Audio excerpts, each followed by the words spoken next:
Hello everyone, this episode is brought to you by Zencaster. If you've ever thought about podcasting before and realised that you need a lot of different tools and services, those days are over.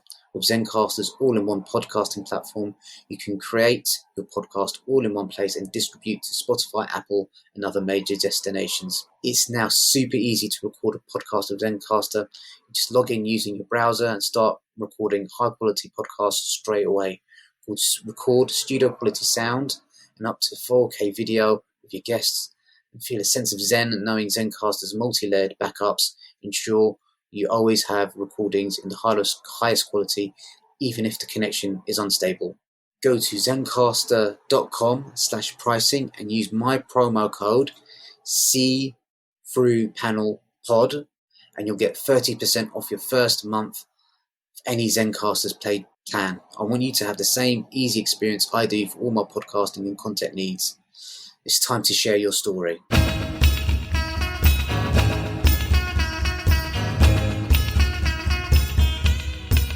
Hello everyone and welcome to See Through Panel. This is a comic book review and discussion podcast. My name is Fahed Rahman and today I am joined by Claudia Cangini. Claudia is a full-time freelance 2D illustrator. She mostly draws covers and interior illustrations for tabletop role-playing games, webtoons and comics, and her favourite things are decorative elements, expressive characters and trope reversals.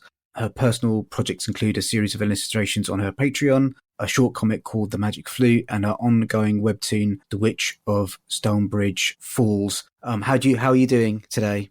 Fine, thank you for having me.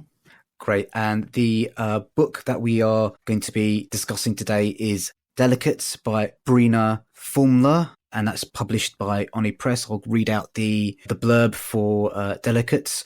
Marjorie Glatt's life hasn't been the same ever since she discovered a group of ghosts hiding in her family laundromat. Wendell, who died young and now must wander the earth as a ghost with nothing more than a sheet for a body, soon became one of Marjorie's only friends. But when Marjorie finally gets accepted by the popular kids at school, she begins to worry that if anyone learns about her secret ghost friend, she'll be labelled as a freak who sees dead people. With Marjorie's insistence on keeping Wendell's ghost identity a secret from her new friend, Wendell begins to feel even more invisible than he already is. Eliza Duncan feels invisible too. She's an avid photographer, and her zealous interest in finding and photographing ghosts gets her labelled as different by all the other kids in school. Constantly feeling on the outside, Eliza feels like a ghost herself. Marjorie must soon come to terms with the price she has to pay to be accepted by the popular kids at school. Is it worth losing her friend Wendell? Is she partly to blame for the bullying that Eliza endures? So when I got in touch with you, I sent you a list of different books that we could potentially discuss, and this is the one that you selected. Yeah. Can I ask what drew you to it? The synopsis I read was quite captivating. I liked the theme of coming of age, fitting in, dealing with teen awkwardness, and it was quite enticing to me, the theme. Okay, so it's just kind of the theme. Had you read any of Brenna's previous works? No, when I started reading the graphic novel, I wasn't even aware it was the second volume, and there was a previous one called Sheets. Yeah. And it reads fine, even if you haven't read the previous one, I must say. Even if it is a bit weird that it kinda starts in medias res. It leaves a lot of things unexplained, and you have to take those as a given, like that there are a bunch of ghosts living in Marjorie's laundry, and she clearly has some family issues because of the loss of her mother. But it's perfectly understandable all in all, and you can follow the story perfectly, even if you aren't aware this is a second volume. Yeah, I kind of feel exactly the same way. I think this probably would have been a far more richer reading experience if you had read the first volume, but it's completely accessible and understandable if you've not read the previous volume. Yeah. So let's kind of start with kind of like I would say maybe the three major, well, arguably in my opinion, the three major maybe four major characters in the book. We've got Marjorie, Wendell, Eliza and Tessie. I think those are kind of the four major players. Would you agree with that, or do you think there's other characters that play an equally important role to the story? No, I agree completely with you. This character and their evolving relationships are the main heart of the book. Okay. So, how did you feel about Marjorie as I'd say maybe probably the main protagonist of the book? How do you feel that? How do you feel that she was written? How do you think that? What were your impressions of her? Well, having been a teenage girl myself, I could empathize and cringe a lot with her in her attempts to fit in with the cool kids group. And it really drove home how easily you can slide into bullying. As later on in the book, Marjorie herself says to Colton, and then Eliza repeats to Marjorie, "You didn't bullying, but you let it happen." So it is so easy to not intervene immediately and end up being a part of the bullying. Marjorie is an interesting character. She has many issues. Apart from her school/social life, her family life is quite complicated with the absence of her father. I mean, he is there, but he is not also. Clearly, he is dealing with his grief, he is struggling a lot with this grief. His brother is struggling too, and she kind of tries to parent him, but she's just a 13, 14-year-old girl. Yeah. So it's not her job. And also the ghosts claim her attention too. And so she has to kind of try to balance a lot of stuff. Yeah, I completely agree with that. Kind of, I feel like a lot of the relationships between her dad and her brother, I feel there's a lot of subtext I felt that I was missing there, and that's probably contained in the first volume, but you do get a real sense of her dad kind of floundering about. he's just kind of wasting his time, not really doing anything too important, not really paying attention to what Marjorie and her brother's emotional needs are. And I felt that's kind of quite an interesting way of kind of loading a lot of emotional tension on Marjorie, because she's got to deal with that. And then there's also the emotional tension of wanting to fit in and kind of moving on from old friends that were there for you before and trying to join a new group of friends, and that kind of the pull of the kind of the dead versus the pull of the world of the living. And I felt that was kind of quite an interesting tension to kind of place on a character that's kind of is kind of growing up through the story, going about in the world somehow. Yeah. So I felt that was kind of quite interesting. So one of the things I wanted to kind of talk about as one of the maybe inciting incidents is basically the swim coach at their school kind of asks Marjorie, Eliza, and that group of people to kind of keep an eye out. Not Marjorie, not Eliza, Tessie. Mm-hmm. So Marjorie, Tessie, and that group of friends to look out for his daughter Eliza. And I just felt I felt that was kind of a very bad idea on the part of the dad, on part of the swim coach there. I don't think that's kind of ever never ends well. I don't know how, yeah. I don't know. How would you feel if you're kind of your dad or your mum or something like that? As I said, a lot of cringe in this book. Yeah. All in all, I will say the parenting we see in this book is not so great. We probably the best example we have is the Eliza's family, and even that is not very effective, honestly. Yeah. Because you can see her parents are trying to do their best, but aren't managing to help her, to give her the help she needs, the support she needs. They are well intentioned, but they are not doing a good job.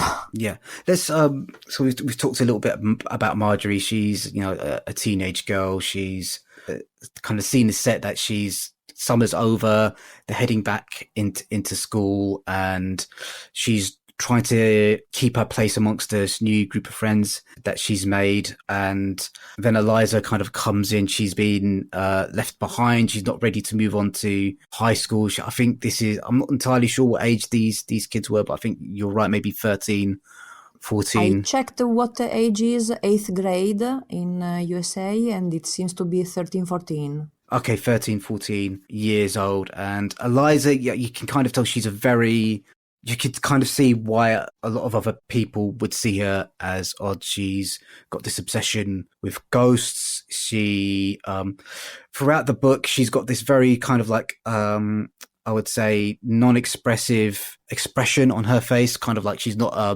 trying not to allow it to show that she knows that other people that think she's odd, if that makes sense. And kind of like, when she does bring up her interest in girls, you can kind of tell how other people find that a little bit off-putting. How did you feel that kind of Eliza came off initially, and how did you feel like about her kind of towards the end of the book as well? Well, for sure she is very awkward and possibly neurodivergent.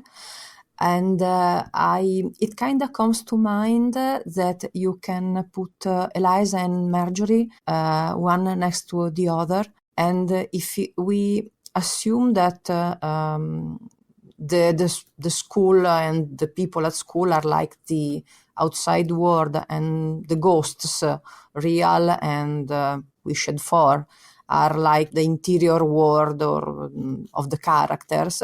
Those two characters move in different ways, opposite, I would say.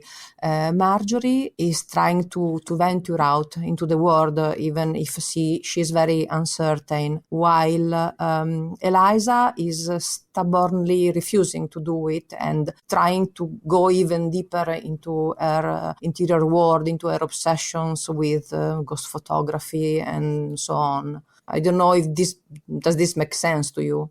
Yeah, it does. It does kind of, and I think it's probably something that's quite common in the teenage experience. You do have teenagers that either retreat into their own interior world during those years, or people that go out and they want to find out everything. They want to go out and party and make new friends and visit different places, and you can kind of definitely see that. You can't really blame Eliza for not being so enthusiastic about going out and about, because it clearly is very hard for her, even painful.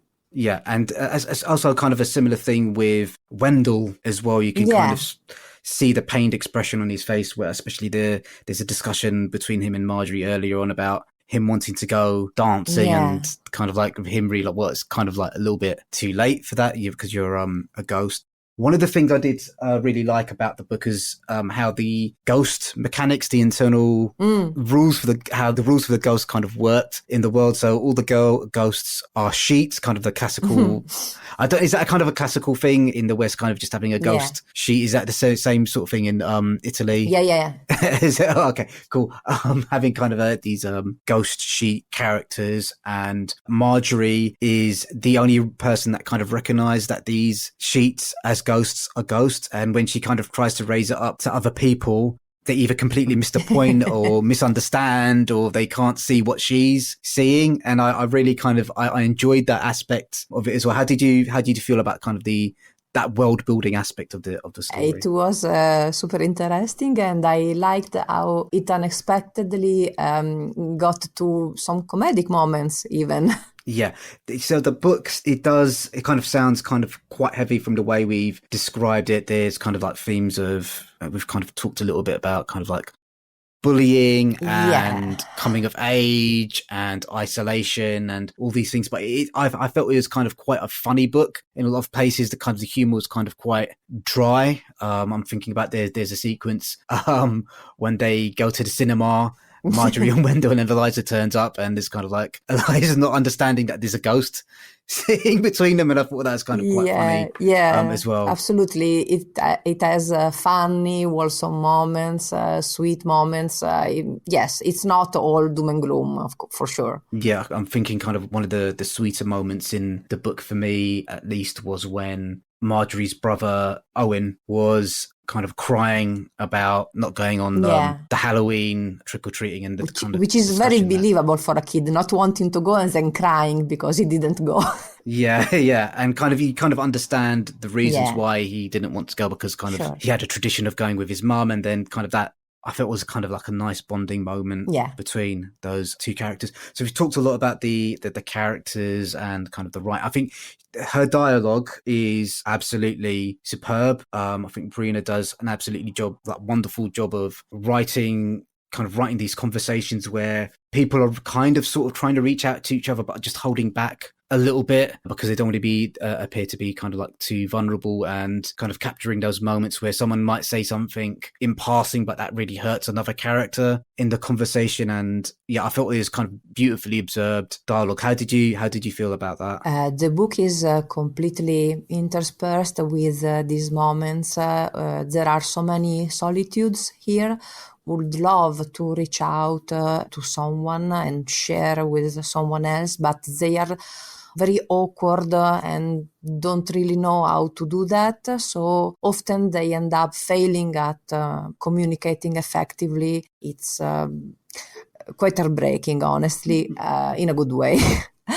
Yeah, in a good way. Yeah. I would like to add also, you mentioned the dialogue, and I think the author does a very, very good job also with the body language, the expressions, the way the characters act is very effective in transmitting the feelings they are having in that moment, what they are thinking. It's very, very effective how she uses gestures and close-ups of the faces. Yeah, I completely agree with that. And kind of the next topic I wanted to talk about was kind of the art. How would you describe the art style in this book? For sure, super appropriate to the story. Very Western, not in a bad way. Yeah. And personal, I would say.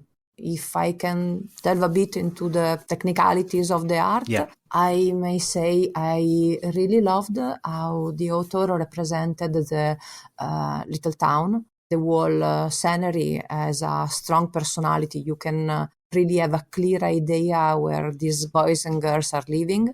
And I appreciated the restricted color palette, which was very appropriate for a comic with a young girl as a protagonist. And the costumes also were, I was totally in the 80s looking at how people were dressed. Yeah, I felt it was kind of like either the 80s or 90s, some Yeah, I'm sure of it because they mentioned Bananarama and Bangles, but the dresses alone were enough to convey this very, very clearly. All in all, there are many precious details in the comic. The art is very effective, very functional to the story. Yeah, so I think one of the things I wanted to kind of pick up on what you said there was you kind of mentioned how the town has like a real character and you get a real strong sense of space. So one of the things I loved about the book was you get these sections where there's kind of a lot of like conversation, but then it's interspersed with sometimes these double page spreads of like these vistas and landscapes surrounding the town or of the town itself. And it just gives you kind of like time to breathe and then kind of consider what the previous section was kind of about, and kind of gives you time to kind of mentally prepare to go into the next section. And those double page spreads, or whenever she's kind of using kind of landscape within the book, it kind of, I don't know how she does it, but kind of gives you a real strong sense of like a mood of an emotion of what the characters are going through as well. The control of the rhythm the author has is impeccable. She does what you were mentioning, and yes, as you were saying, it gives a breathing space to a conversation, an event, an exchange, and it gives this slice of life overall feel to the comic. It contributes to the overall personality of this work. Yeah, I agree with that. And the other thing that I wanted to kind of ask you about was the line work in the comic. So I've reviewed quite a lot of comics recently where you can kind of see that they've done kind of like the artist has done like a lot of like sketching and rendering, and they've really planned out the way that the page looks. And I'm not saying that Brenna hasn't done that, but it felt a lot looser to me than that. I think she kind of like for me, it almost felt like it felt like just the first draft, that rather than something that was kind of revised over and over again until like all like the subtlety was removed from it. It felt kind of like very impulsive in places. I think that's what I'm trying to say. Would you agree with that, or do you feel like it was a bit more planned out? Do you mean the layout of the pages? No, I mean in terms of like the actual line work when she's drawing the characters. Okay. I feel looking at the images, the author is one of those blessed with the ability to draw kind of quickly with quick gestures and with a very loose inking style. Which I admire to no end and am absolutely not able to reproduce no matter how I try. So I really envy these people. Yes, it feels very fluid, very loose. It feels like she didn't exactly draw with pencil before inking and so on. Kind of like making sure that everything's in the correct place. I think you also kind of mentioned the color palettes, kind of there's pinks and purples and blues, all pastels. Yes. And it's one of those weird things where I think that the color palette in some ways it heightens kind of like the depth of melancholy and pain that the characters are feeling, or even like the humorous bits. It kind of highlights that a lot. But I think because it's kind of like, I wouldn't say simple, but kind of a restricted color palette, kind of, I also think it does a good job kind of hiding exactly how complex the story is and how complex the emotions and the relationships that the characters are kind of developing with each other are as well. Is that something that you kind of picked up on? Absolutely. And I also think since we mainly are seeing the story through the eyes of teenage girls, it is a subtle reminder of that. For the record, I am a total fan of restricted color palettes. They are elegant and contribute to give a personality to each work. Yay, restricted palettes. This one is very effective.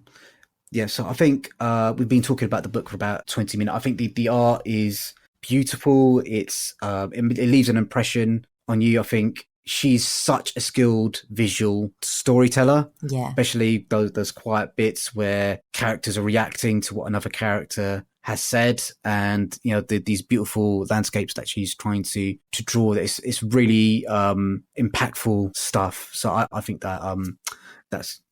I agree on all points. Like for me, this is a firm recommendation for this particular book. It kind of, if you're looking for something that's a little bit more, I don't say complex is the wrong word, but if you're looking for something that's kind of in line with like Raina Telmegia's kind of work, but maybe a little bit more melancholic with a slightly more kind of sophisticated art, I think this is definitely something that you should be looking to check out for people of all ages, but especially kind of if you've got people that are interested in YA. And before we leave the discussion of the book, is there any topics or anything about the book that we haven't had the chance to talk about that you'd kind of like to speak about?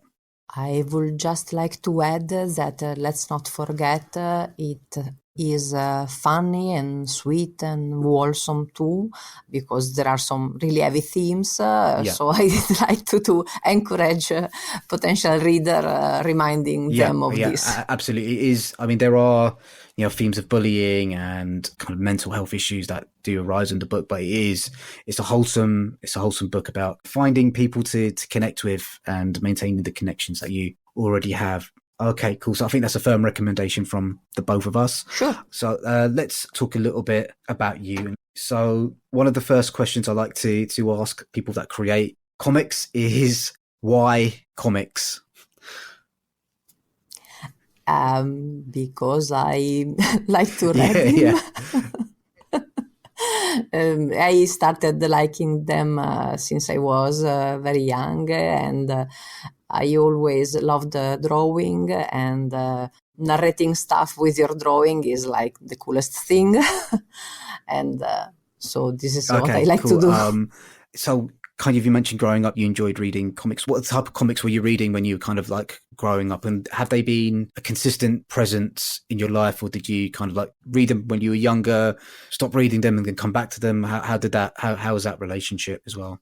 Well, when I was very little, there were in Italy a number of comics aimed at children, and probably the most famous was the Italian edition of some Disney comics. At the times, it was called Topolino, which is the Italian name of Mickey Mouse, and there were comics about Disney characters like Uncle Scrooge and Mickey Mouse and Donald Duck and so on.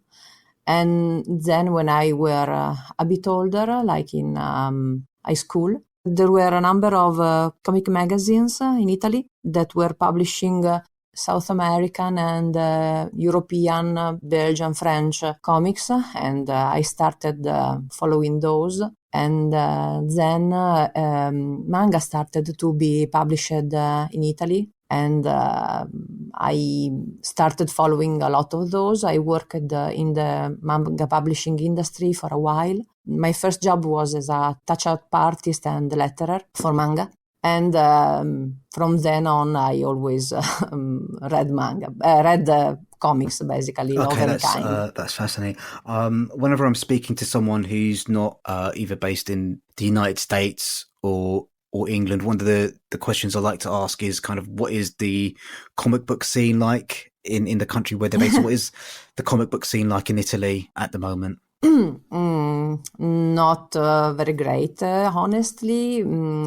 Probably the biggest publisher for a long time in Italy was a company called Bonelli, who published a number of series of long-running series, all in simple paperback, black and white paperback format.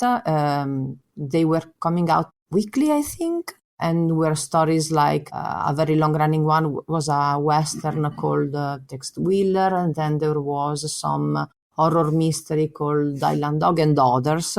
I've never been a big fan of the genre, to be honest. I never followed these a lot.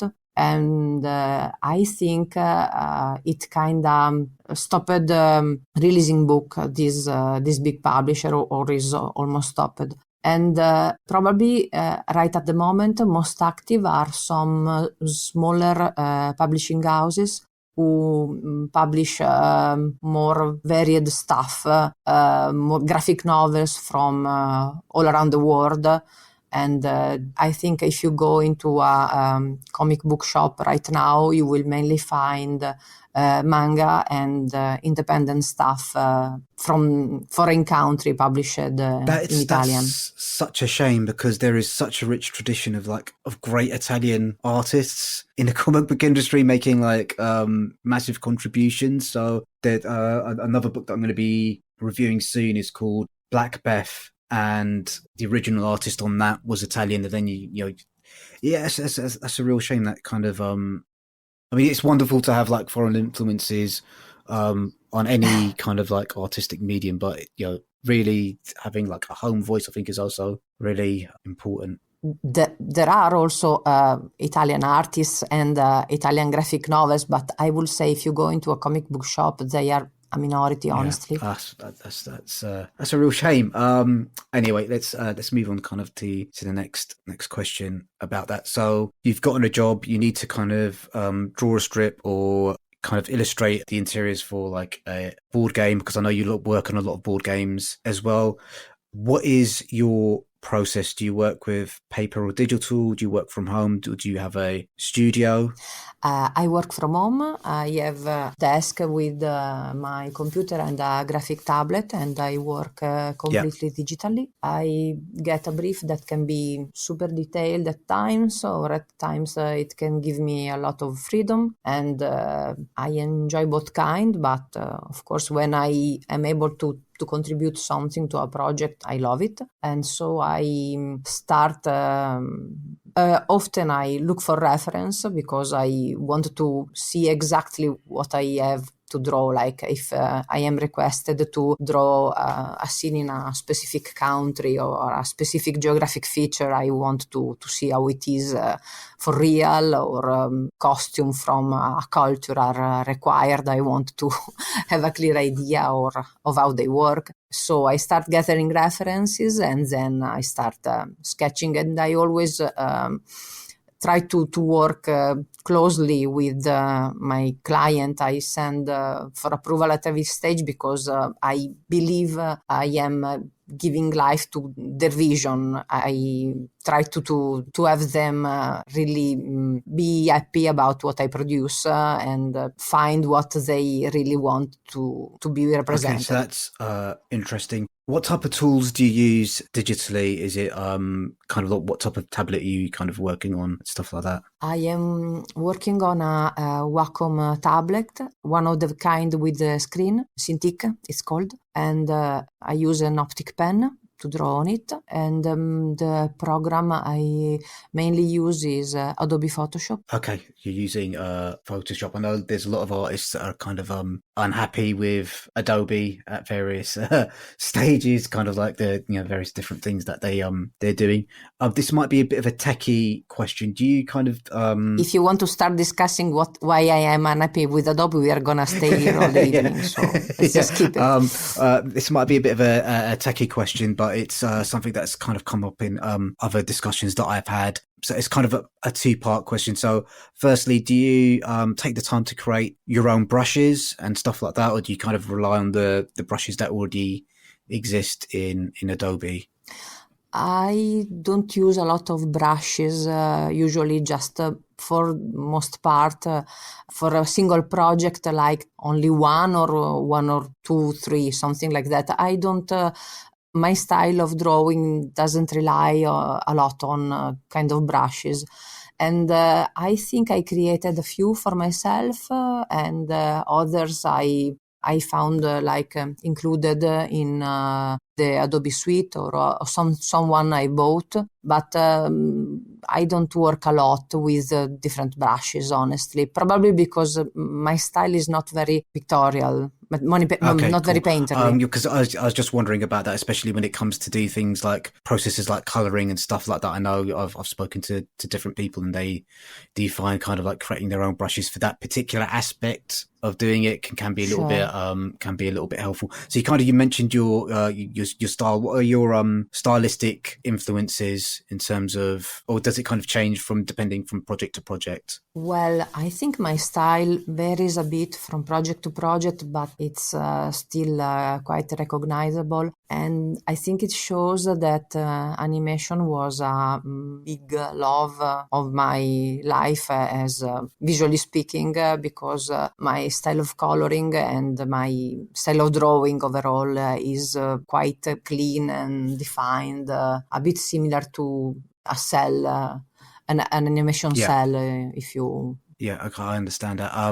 And kind of, I was reading another interview. I was just doing a little bit of research before the podcast, and I read that you did go to kind of like art school, but you didn't really learn any artistic techniques there. So you're kind of basically self-taught. How did that kind of like come about in terms of, you developing that style? Did you go to any kind of like classes, or was it just kind of like a process of practicing over and over and over again? It was a process of a lot of practice, and the process of looking at a lot of stuff and finding what basically it starts with look at this thing, it's very beautiful, I'd like to draw like this, let's try, and repeat. Okay, so just going over that over and over again. Yep. Are there any go ahead. No, sorry, I was just agreeing with you. Kind of one of the questions I like to ask people. You kind of mentioned animation as one of your influences. Are there any particular comic book artists or, artists in general that had like a big influence on the way that you draw at all? Too many to say, I think. Okay. comes to mind people like Shingo Araki and Michi Uemeno, who were character designer in Japanese animation. Also a lot of Disney stuff I loved a lot, but even illustrator, I think, for instance, to Yoshitaka Amano. There are too many, honestly. Okay, that's whenever I ask that question, I find it always quite surprising how many people do kind of struggle to answer that, because usually there isn't just one person, there's like lots of people, and you're just kind of trying to pass, you know, which one did have like the big influence. But yeah, everyone kind of takes a lot of different things. And so one of the things that I noticed just going through your Instagram and stuff like that is that it looks like you enjoy drawing fantasy and sci-fi, things within those two genres. Are those the kind of stories that you're attracted to drawing, the kind of characters that you're interested in illustrating? Yeah, honestly, yes, it's my favorite thing. I also am obliged to say that what you see in my Instagram is mainly my commission work, and I am lucky that I work drawing what I like, but also I started working in this field and it went on like this. So this is why I have a lot of fantasy and SF stuff in my portfolio. I'm guessing there's kind of quite a lot of like requests for kind of Dungeons and Dragons characters and stuff like that. Okay, yeah. I've seen that a lot on the on my Twitter timeline, people getting into drawing their various characters. So I want to talk a little bit about some of the projects that you're either working or have worked on in the past. You're currently doing a webtoon called The Witch of Stonebridge Falls. Do you want to talk a little bit about how that came about and what the premise is and stuff like that? Well, of course, I would like to to do that because it's my main personal project at the moment and something I really care about. As a project, it came to my mind for the first time in the middle of pandemic lockdown, so in a quite dark moment, honestly. And it was a moment when I realized I wasn't able to consume media that I was consuming previously, stuff that were too antsy, too dark, too dramatic was hard to look at for me. I felt the need for wholesome, sweet stuff, and I kind of created the story I would love to read. And of course, I didn't do this alone. I got the help of my partner, who luckily is an amateur writer and a quite good one in my opinion. And he helped me finalize my ideas because I had vague general concepts, but struggled a bit to make it into a coherent story. And he helped me a lot in this. Sorry, I'm lost. Yeah, so, what was the question originally? I just wanted to you kind of explained why you created it. Do you want to explain a little bit about what it's about, what who the main character is, and kind of what the premise for the Witch of Stonebridge Falls is as well? Yeah, it's a fantasy story, of course, and I think the influence of Terry Pratchett, who is one of my favorite writers, shows in the fact that a witch is a protagonist, and it's showing my love for reversing tropes. The witch is a man, and it also enticed me a lot, the idea of showing an example of a very nurturing masculinity. So my main character is a very sweet person, and the themes of building relationships, caring for a community are strongly present in the story, and are all the things that I felt were needed in that moment, but even now. Yeah, I think that's great. I mean, I felt exactly the same way as you kind of during the pandemic. I didn't really want to go into anything too heavy, and I discovered this anime called The Ranking of Kings. I don't know if you've ever heard of it. I've seen it. Absolutely. I think it's a masterpiece, but yeah, it's exactly kind of like wholesome adventure story, and it's got the protagonist there isn't like a typical macho person. It's just this warm-hearted. Quite the contrary. Quite the contrary. The other two projects that I came across while I'm doing research for this was Wax, which I understand is a comic book series that you're working on that's being written by Diane Huffman. Have I got that correct? Yes. Yeah. Do you want to talk a little bit about that? Or well, that's a very, very strange story, if I may be honest, because I worked with Diane, and it was super pleasant working with her. She gave me the scripts and left me a lot of freedom. It was one of the first projects I did when I started freelancing, and I enjoyed it a lot. It was also one of the first big comic projects I ever did. And for some reason incomprehensible to me, honestly, the comic, I think, never were released by the publisher. I've never seen it released. It were 6 volumes of 22 pages each, so a huge thing. I'm not sure what happened there, honestly. Yeah, I mean, when I was doing my research online, I could see the first 2 issues for sale digitally. But I couldn't really find too much more information about that. And then the other project that I kind of came across just going through, I think, your Instagram and stuff like that was Kiko and the Demon. Is that a project that you want to talk about as well? Yes, gladly. This is a project I am working currently. As you said, at the moment it is released as a webtoon on Webtoon and Tapas, and it will be also in printed format. I am working closely with the author, Jessica Homan, who has done a huge work in creating a whole universe, very detailed. She has all the story planned into the future. When I started working, she gave me a lot of visual reference, but at the same time, she is really appreciative of my contribution. She leaves me a lot of freedom. So I would say working with her is the best of both worlds because I can put in details about settings, costumes, character acting. It's very enjoyable to work with Jessica. And the story is young adult, I would say. It's the protagonist, Keiko, is quite young, and overall it's a coming of age thing with some fantasy elements and a very, very enticing and complex world.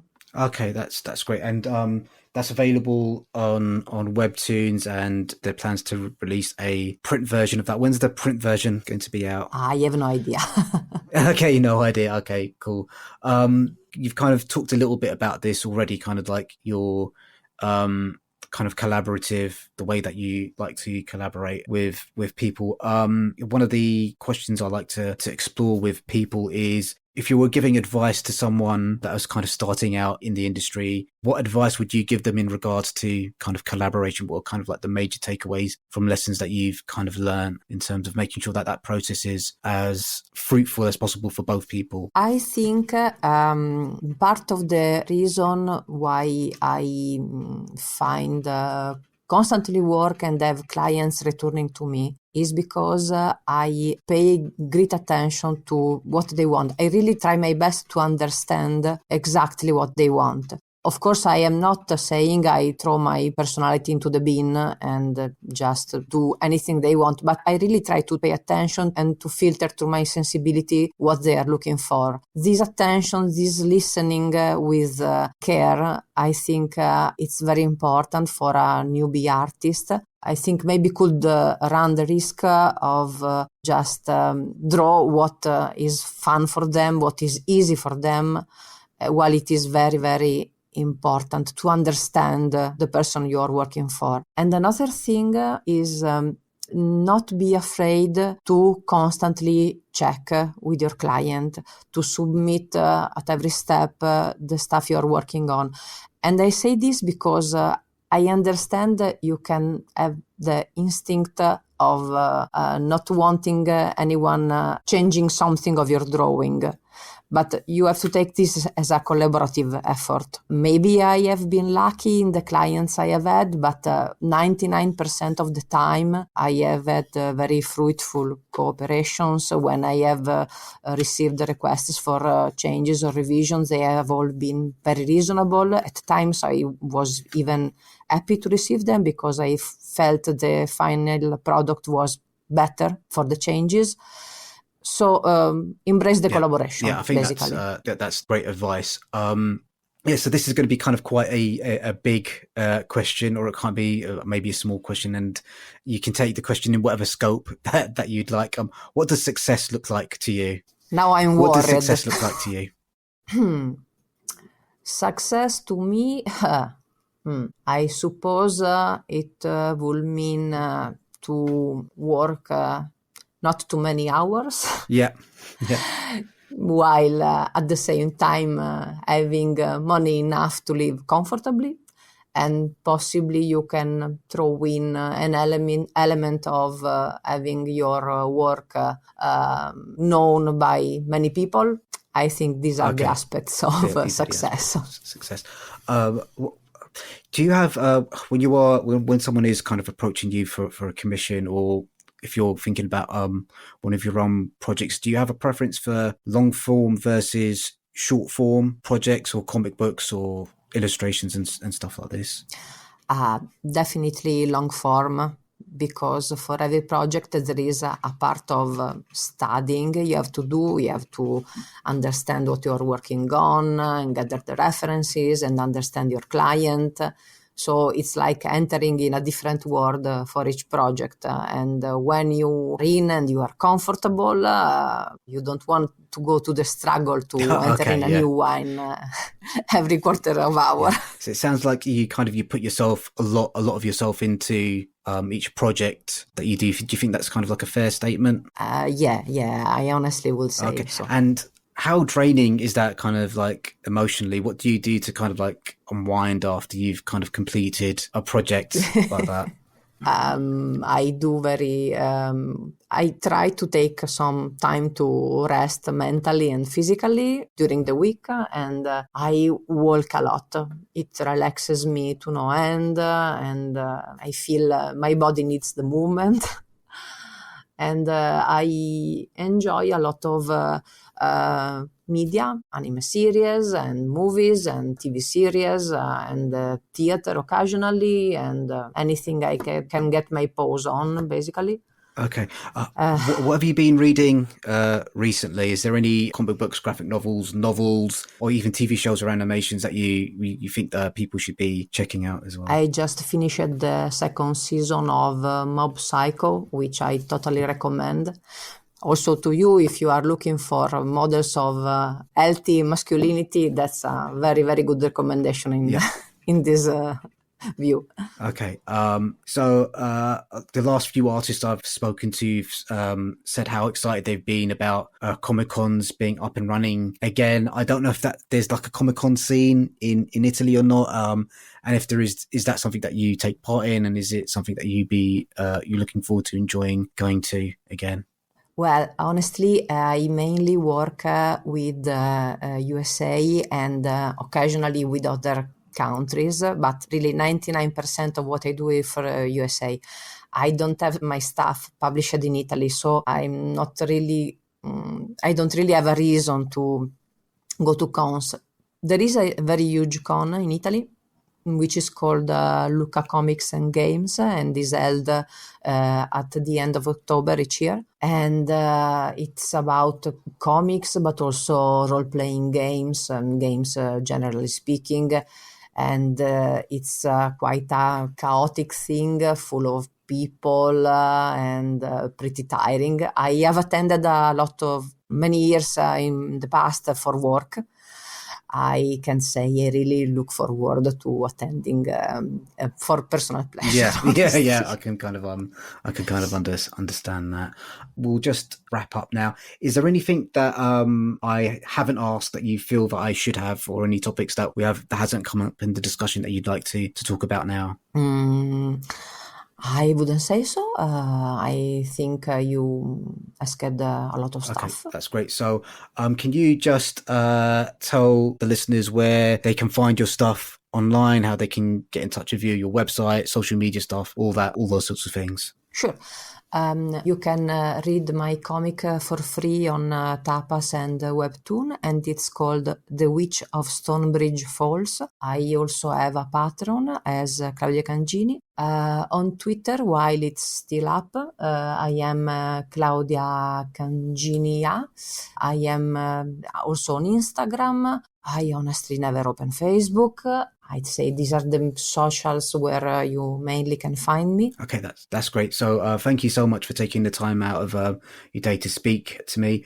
Guys, if you can please support the podcast by leaving a rating or review wherever you have found us. Cole is doing really good work on our YouTube channel at the moment. That's kind of growing quite steadily. So if you could please leave comments, leave ratings and reviews on our YouTube channel, that up button and those subscriptions really help. And if you can leave a tip in the tip jar, the link for that's in the episode description. That helps us keep on the lights. Thank you very much. Let's say bye to the listeners. Bye. Bye, and thank you so much for the pleasant and interesting conversation and for having me. Bye. Okay, thanks. Bye.